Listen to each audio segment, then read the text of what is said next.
All right, this is a true story. And honestly, I still can't believe my own parents said this. My 13-year-old daughter, Lily, was in the hospital having emergency surgery, and my parents called it nothing serious. Then they said something so vile, so unforgivable that I can't unhear it.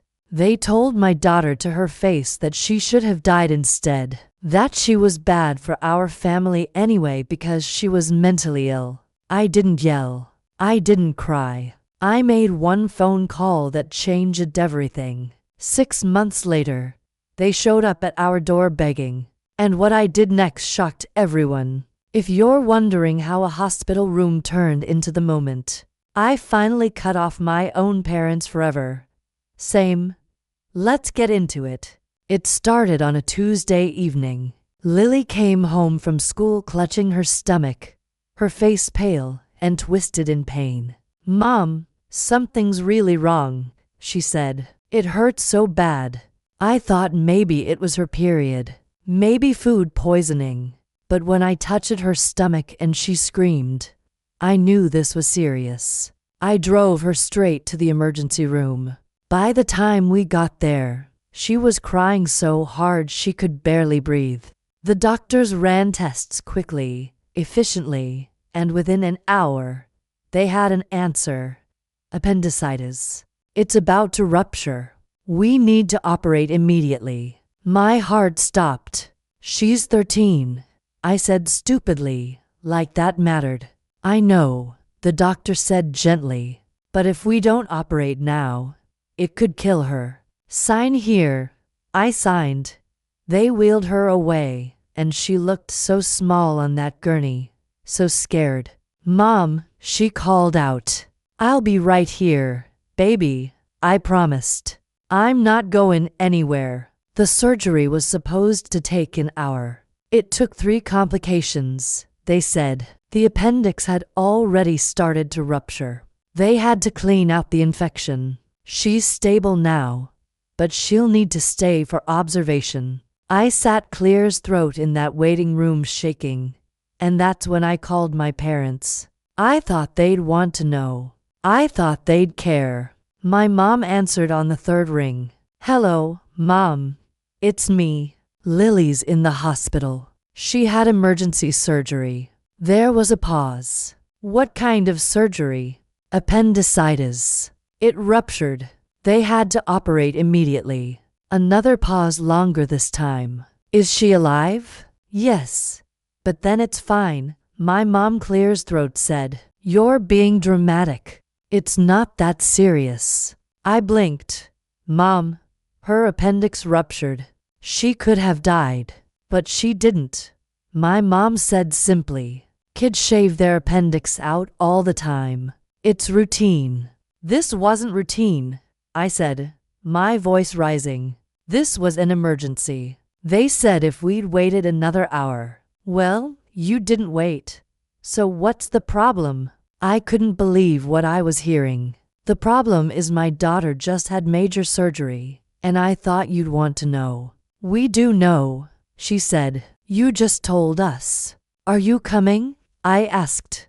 "To the hospital." My mom sounded genuinely confused. "Why would we do that?" "Because Lily is your granddaughter," I said slowly. "And she's scared and in pain, and she might want to see you." My dad's voice came on the line. He'd picked up the other phone. "Rachel," he said, "your mother's right. This isn't a big deal. You're overreacting like you always do. Lily's fine. She's in recovery." "She's not fine," I said. "She's 13 and she's terrified and she just had surgery. We're not driving to ours for an appendix." He said flatly, "Call us when it's actually serious." They hung up. I sat there staring at my phone for a full minute trying to process what had just happened. Then I went back to Lily's room. She was awake, groggy from anesthesia, tears streaking down her face. "It hurts, Mama," she whispered. "I know, baby. They're going to give you more medicine soon." "Where's Grandma and Grandpa?" I froze. They couldn't make it tonight, sweetie. They said they'll call you tomorrow. She nodded and closed her eyes, too tired to question it.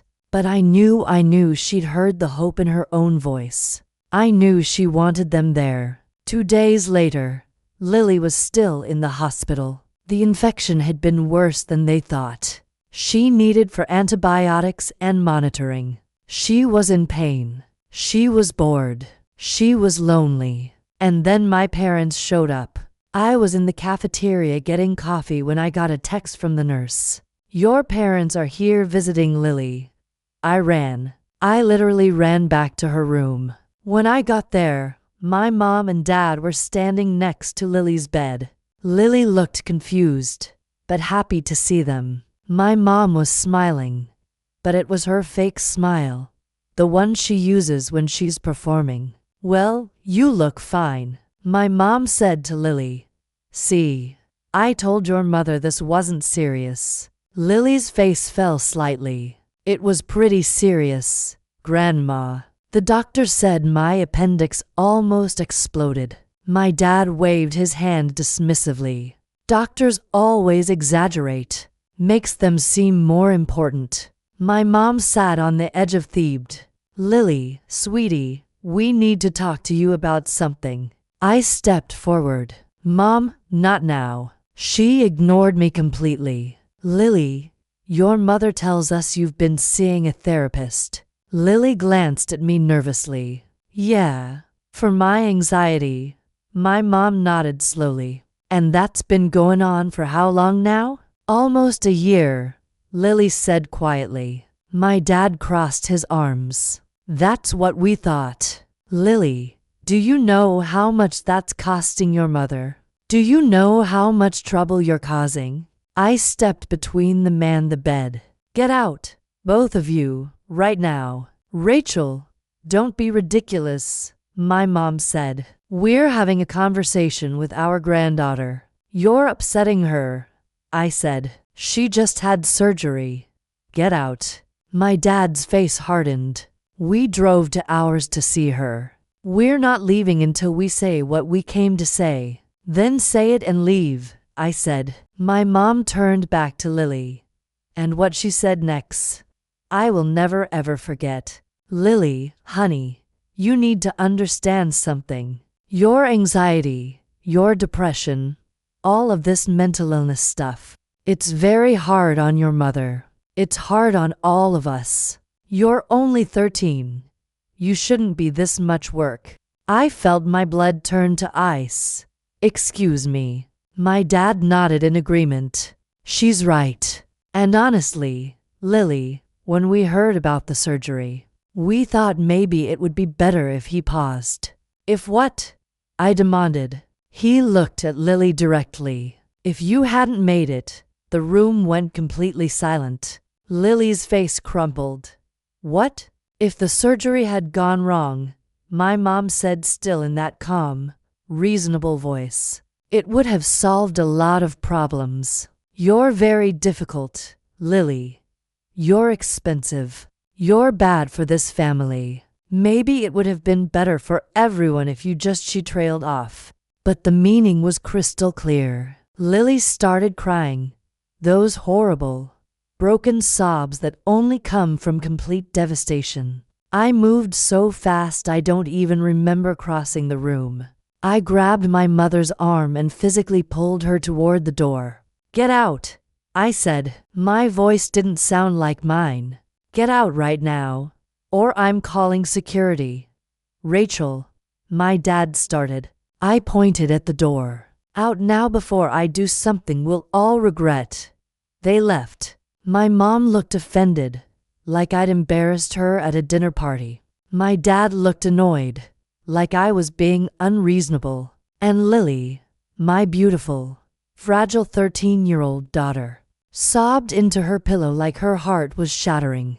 I held her. I held her while she cried and asked me why Grandma and Grandpa hated her. I held her while she asked if they were right, if she was bad for our family, if everyone would be better off without her. And I held her while I made a decision that I should have made years ago. When she finally fell asleep, exhausted from crying, I stepped into the hallway and made a phone call. Not to my parents, to my divorce lawyer. I'm cutting them off completely. I told her I want a restraining order if they try to contact Lily. I want it documented in case they try for grandparent visitation. I want them gone. She didn't argue. She'd met my parents once. She understood. It took 2 weeks, but we made it official. No contact order, legal documentation of what they'd said. A paper trail in case they ever tried to claim they had rights to see Lily.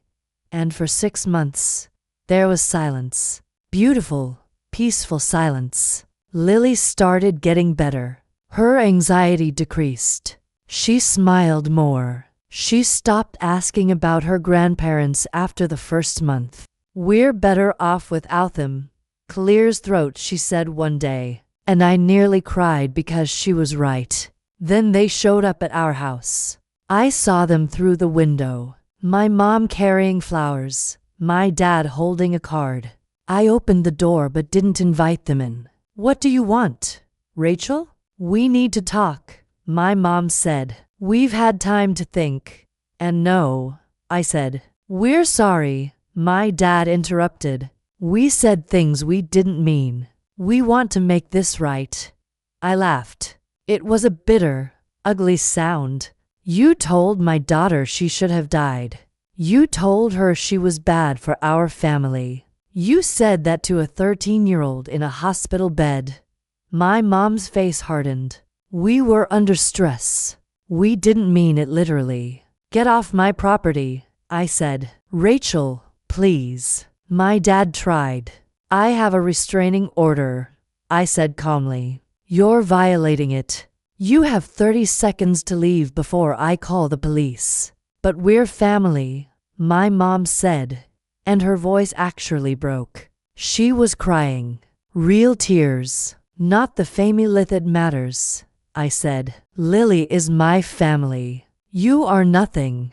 I closed the door in their faces and locked it. I watched through the window as they stood there for a long moment, then finally walked away. Lily came downstairs. Were those? Yeah, I said. Are they gone? Yeah, baby, they're gone. Good, she said. She hugged me tight. Thanks for picking me, Mom. I picked you the second you were born, I said. And I'll pick you every single time. 6 months later, we're thriving. Lily's anxiety is manageable. She's doing well in school. She has friends. She laughs. My parents tried to send cards. I returned them unopened. They tried to show up at Lily's school. The school had already been notified and turned them away. They sent a letter through a lawyer. My lawyer sent one back that made their lawyers stop calling. And you know what? I don't feel guilty. Not even a little bit.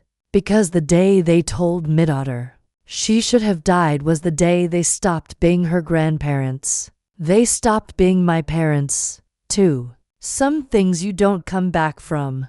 Some words you can't unsay. And I will spend the rest of my life making sure Lily knows that she matters. That she's loved. That she's not too much or too difficult or bad for anyone. She's perfect exactly as she is. So, what do you think? Did I overreact or should I have cut them off sooner? Let me know in the comments and subscribe for more real stories like